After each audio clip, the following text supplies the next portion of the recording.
所以视频会很长，妆容也是偏简单大气的，化妆老手就不用看了。今天是第一课底妆篇，开始前的重中之重是一定要搞清楚自己的肤质，完了根据肤质再去选择合适的产品以及上妆流程。方法很简单，咱可以拿个温和的洗面奶洗个脸，用洗脸巾吸干水分，等2小时期间不要涂任何的护肤品，完了拿手指或者吸油纸按压这几个区域，结合平时看你更像哪张图，那你大概就是哪种肤质。接着记牢你的肤质，咱们正式开始。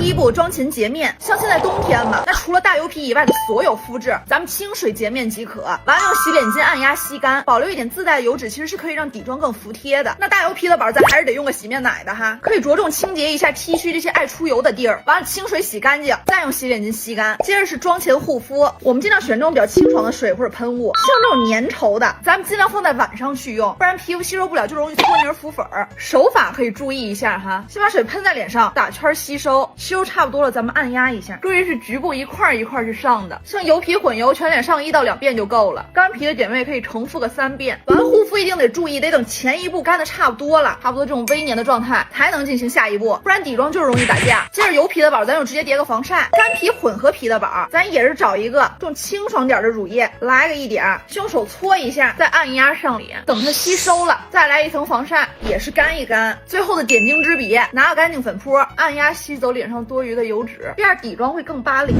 3、粉底，主要还是通过肤质和肤色去选择，油皮就买控油持妆一些的，干皮买滋润保湿的，瑕疵皮买遮瑕力好的。至于肤色，咱们可以通过手腕上血管的颜色来判断，如果主要是蓝色和紫色，那你就是冷皮，可以买偏粉调的粉底液。那如果是绿色偏多，你就是暖皮，可以买偏黄调的粉底液。如果感觉紫色、蓝色、绿色都有，那你就是中性皮，可以买中性调的粉底液。至于具体色号，可以买个小样来试试，顺便带妆一天看看这个粉底液适不适合你。因为很多粉底液可能只是即时妆效好，所以要看咱就看一天。那很多宝看到这儿就要说了，哎，完了，我干皮买成油皮粉底液了，我4号买太白了咋办？先别着急丢哈，咱能省则省。比如粉底液买黑了，咱可以加点紫色隔离混起来，你看立马白俩色号。同理买太白了，就加点黑的遮瑕膏进去。那干皮买成控油持妆的了，咱就加点乳液或者精华油。油皮买成干皮的了，就加点定妆喷雾。主打一个能省就省。完了上妆工具，新手可以准备一把粉底刷，没有的话就用手指也行。一般全脸2泵的量，咱们先用刷子给它摊开，完了正反去蘸取。落笔就是从面中开始往脸侧去带，一面没粉了就给它反过来，这边往上走。完了很多宝毛孔比较大嘛，上妆的时候就发现这毛孔填不起来，咱们就可以用刷子给它往下去推。你看这样毛孔不就填起来了吗？完了鼻梁咱们也是往下，额头从中间往旁边带。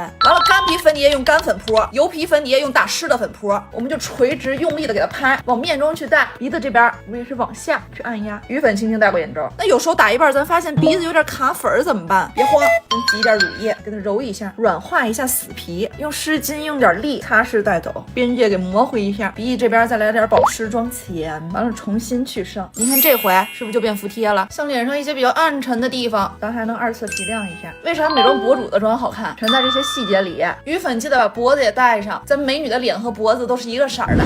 如果没有刷子，咱们就用手指打圈，先平铺在颧骨这个位置，原地拍拍，先往面中带，再带到脸侧。余粉带过眼周。鼻翼这边的话，我们用手指往下去推，按压拍开。你看2种方法打出来底妆都还挺好，挺服帖的。刷子这边的会稍微清透匀净一点。完了是遮瑕，这种遮瑕膏还是可以买这种偏肤色的，会比较好上手。我们就把遮瑕膏的颜色稍微混合一下，基本上和粉底液颜色差不多就行。咱们判断差不多，咱们蘸一点，在额头这边点一点，拍开，能融合就是颜色差不多了。首先对于这种痘痘痘印，咱可以用扁头刷蘸一点，被匀一下，匀2下，到这种半透明的状态。完了点压的手法，精准的覆盖住这个瑕疵，然后我们用这头是小戳子给它戳开这个边缘，让它和旁边的皮肤融合。像这种平面斑点，咱们用指腹划了蘸取，也是按压的手法，精准的盖住瑕疵，完了也是给它戳开边缘和旁边皮肤融合。最后就是泪沟嘛，咱可以把头微微侧着低下来，这样看着会更明显一点。我们把扁头刷侧过来蘸遮瑕，手背匀一下，完了精准一条线覆盖住泪沟，再用小戳子给它原地戳开就行。实操一下，用之前记得用餐巾纸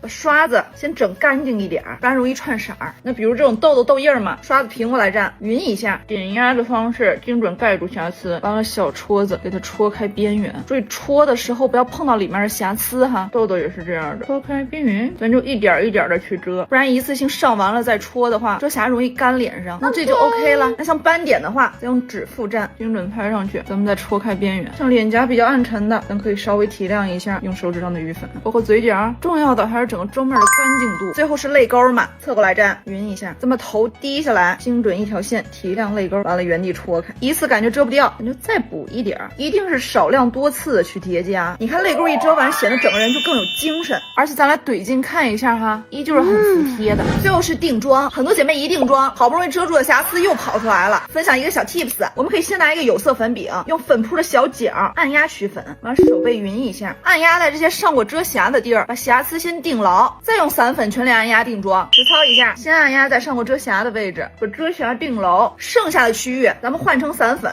手心揉一下，进行全脸按压定妆。定眼皮的时候，注意要先把基线抹开，再去定妆，不然可能2道白线在那儿哈。尤其是后续要上鼻影啊、侧影的这些地儿，咱都要给它定到一个摸着不粘手的状态，不然后续彩妆很容易坨在脸上。解释一下为什么没有全脸都用有色粉饼或者散粉，因为有色粉饼它是带有一定遮瑕力的，所以能很好的把咱的瑕疵定牢在那儿。缺点就是粉感太厚了，而散粉的话，它上出来的妆效会比较清透，缺点就是定不住瑕疵。所以结合在一起用的话，咱就是该厚的地方厚，该清透的地方还是清透的。那如果是干皮的姐妹，咱脸上没那么多瑕疵，就先用定妆喷雾，一臂距离，头扬起来 ，X 交叉 T 型，扇一下让它干，再用大刷子蘸散粉，手心匀一下，局部按压在爱出油的位置，这样会让妆容更持久，而且还能保留皮肤原有的光泽感。最后想要再精致点的把，咱用把细节刷蘸哑光高光，匀一下，把脸侧过来，我们在法令纹最深的这条线从下往上去提，包括鼻基底也可以扫一下，你看法令纹就 OK 了。包括你觉得脸上哪里暗沉啊，你都可以提亮一下，看一下两边对比哈，这边就会显得更为平整。上一次说我开磨皮的哈，我没开，近距离的看一下啊，这边我往这边侧一侧，真的是可以遮住的呀。你看这样就得到了一个干净又服帖的底妆。最后想和公主们说，网络上的东西本来就真真假假的，所以千万不要为此容貌焦虑甚至自卑了。你就拿我来说，平时看我发那照片，哇塞，皮肤老好了，但事实上我那皮肤状态是真不稳定，经常爆痘，而且我不收拾的时候就跟个流浪汉一样。像很多姐妹羡慕的化妆技术，但你看看我一开始学化妆的时候都化成啥样了。像你们老说一口忘了有小胡子咋办了？我只能说这些都是正常的皮肤纹理，而且没人天天怼着你看。社交一臂之离，我这个底妆就是很漂亮啊，所以希望25年公主们都给我自信起来，祝大家新的一年天天开心。